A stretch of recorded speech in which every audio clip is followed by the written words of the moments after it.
In this section, we will cover additional analytical techniques. The previous section of this course addressed trends and patterns, sampling, and outliers.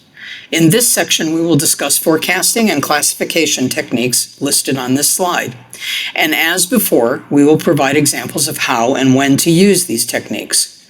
Remember, there is more information and detail on each of these techniques in the online background and supporting documentation for this course. We all understand the importance of planning and forecasting. Forecasting techniques allow the business to more accurately plan for everything from additional resources to expanded locations, new products, changes in customer buying behavior, stock and inventory needs, and supplier network expansion.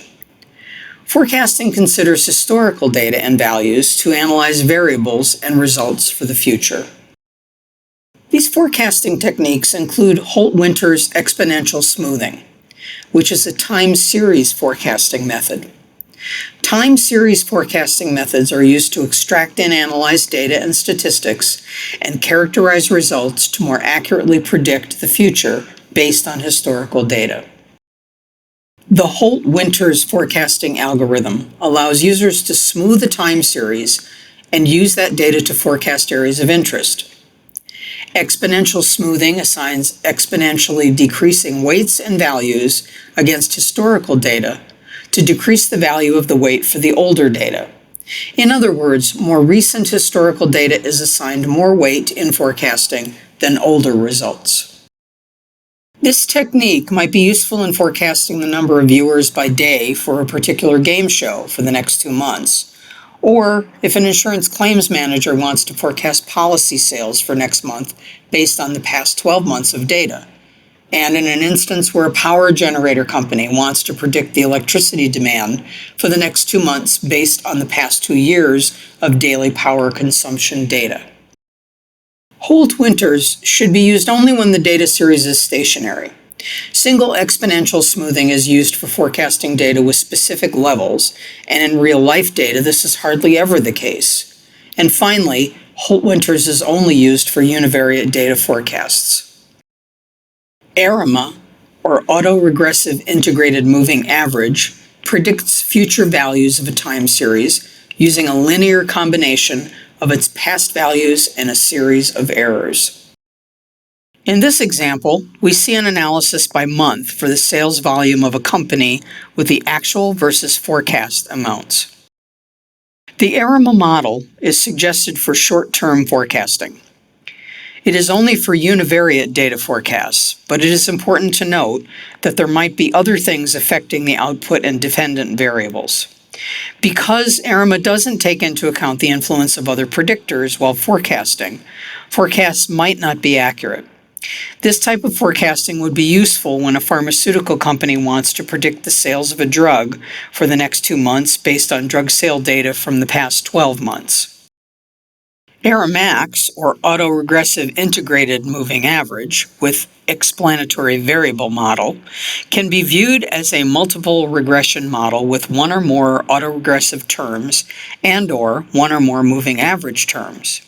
The ARIMAX forecasting method is suitable for forecasting when the enterprise wishes to forecast data that is stationary, non-stationary, and multivariate with any type of data pattern, like level, trend, seasonality, or cycle.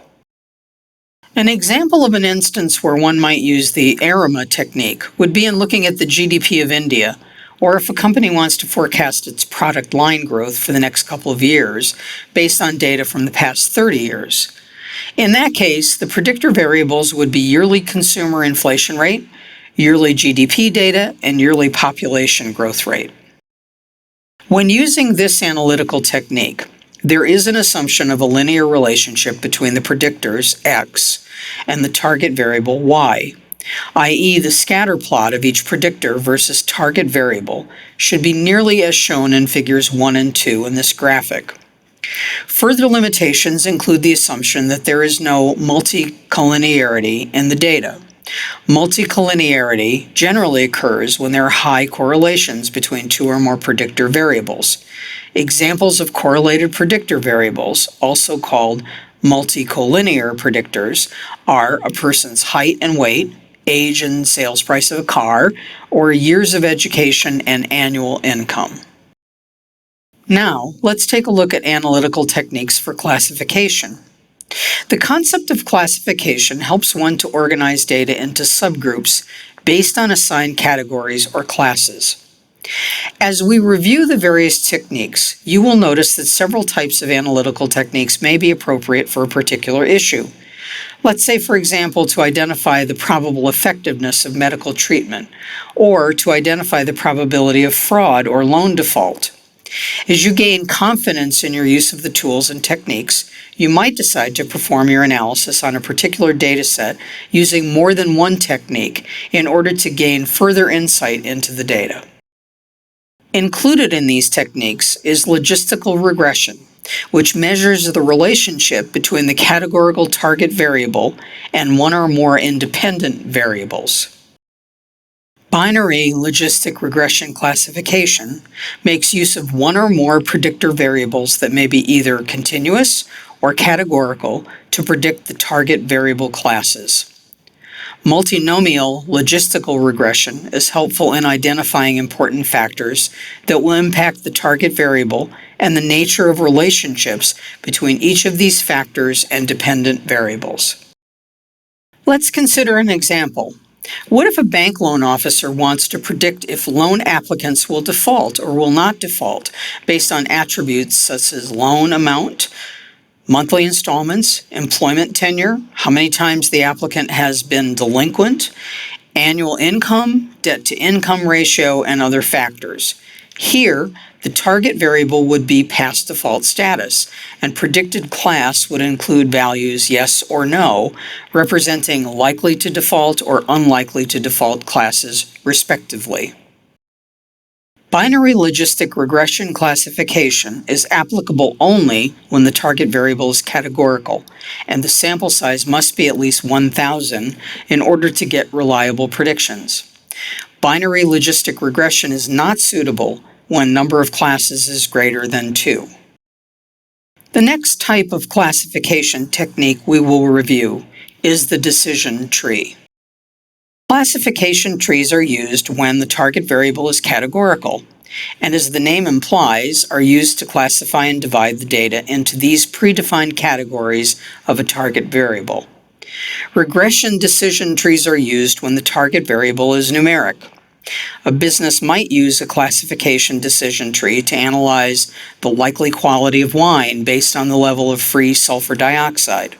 Or a business might analyze past behavior of customers on a retail website and look at variables like the number of days from the last purchase, the brand preference, income, age, gender, website visits, location, and the total amount of purchases. If we want to predict wine quality on a scale of 3 to 10 based on alcohol level, free sulfur dioxide, volatility, and other issues, we would use the regression decision tree model. Similarly, regression trees can also be used to identify the market segment, identifying who is more likely to respond to a future mailing. There are limitations to the decision tree classification and regression techniques. For example, frequent changes to the data will lead to substantial differences in the output, so decision trees should not be applied on data that fluctuates significantly. There must be predefined classes for target variables in the dataset. It should also be noted that the decision trees are prone to errors and classification problems, with target variable containing many classes and training datasets that contain a relatively small number of records. The K-nearest neighbor, or KNN algorithm, analyzes all available data points and classifies this data, then classifies new cases based on these established categories. It is useful for recognizing patterns and for estimating. KNN might be used to determine the quality of paper based on acid durability, or it might be used by a credit card company to determine which potential clients would qualify for a credit card and at what interest rate, as well as what their credit limit might be. Another situation in which one might use KNN would be if a scientist wants to predict the likelihood of a successful, repeatable outcome for a pharmaceutical compound based on previous use of a particular ingredient. Let's consider the limitations of the k-nearest neighbor technique. First, the data needs to be scaled before it is input in the algorithm, or it might lead to a high percentage of misclassification and, in turn, low accuracy. The KNN method is not suitable for classifying categorical variables, and individual variable importance cannot be measured, as in which variable or variables are most important or have the highest contribution in the classification model. The naive Bayes technique is suitable for binary and multi-class classification. It is a supervised classification technique used to classify future objects by assigning class labels to instances and records using conditional probability. In supervised classification, training data are already labeled with a class. For example, if fraudulent transactions are already flagged in transactional data, and if we want to classify future transactions into fraudulent versus non-fraudulent, then that type of classification would be called supervised. Let's say we want to classify fruit. Fruit may be considered to be an apple if it is red, round, and about 3 inches in diameter. If we have data on 1,000 pieces of fruit, including features or characteristics of each one, we can classify the 1,000 pieces of fruit, characteristics such as shape, length, color, sweet, sour, etc. A business might also use naive Bayes for weather forecasting, where the analysis is based on temperature, humidity, pressure, and others, and it can predict if it will be rainy, sunny, or windy tomorrow. There are several limitations to the naive Bayes classifier. First, this technique assumes that every feature predictor is independent, which isn't always the case. Secondly, the training dataset should be adequate enough to represent the entire population, containing every combination of class label and attribute.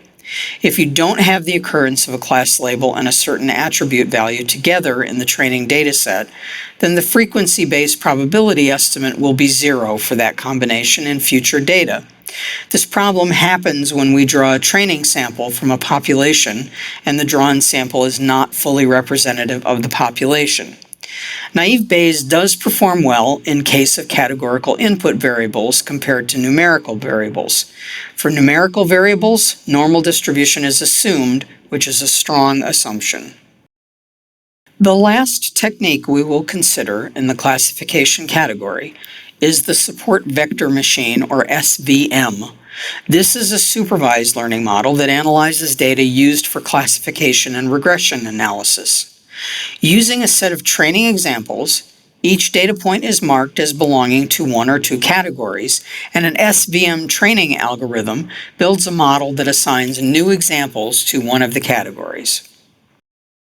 A business might use this technique for credit or loan approval analysis, looking at a set of transactional attributes to predict whether a client will default on a loan.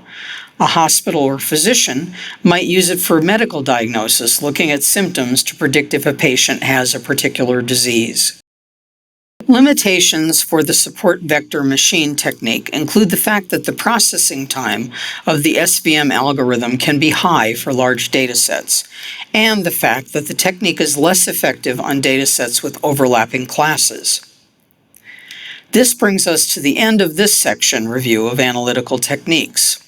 This review will be concluded in the next section of this course.